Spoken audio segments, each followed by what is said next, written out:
BNP একটি বড় সংগঠন, বৃহত্তর সংগঠন। বিএনপিতে লোকের কমতি নেই, মানে জনবলের কমতি নেই। তো এখানে প্রধানমন্ত্রী বরিশালে সফরে যাবে আর বন্যা দুর্গতদের জন্য দেখার কেউ থাকবে না, এটা কিন্তু বিএনপি না। কারণ এমসিপিতে 2-5টা লোক হয়তো যেদিকে যায়, বাদ বাকি ওই সাইডগুলো ফাঁকা থাকে।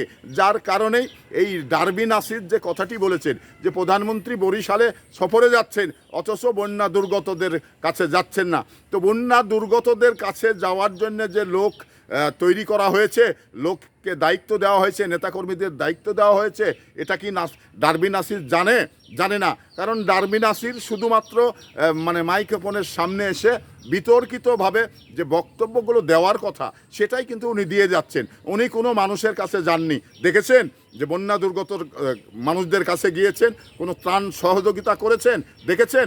দেখেননি। তো তাহলে ডারবি নাসির এই সহযোগিতার কি বুঝবেন? সে তো মাঠে নেই, সে তো বন্যা দুর্গতর পাশে নেই, সে শুধু ঢাকায় বসে মাইক্রোফোনের সামনে 2-4টি কথা বলেই মানে বিতর্কিত মানে হয়েই সে পালিয়ে যাচ্ছে।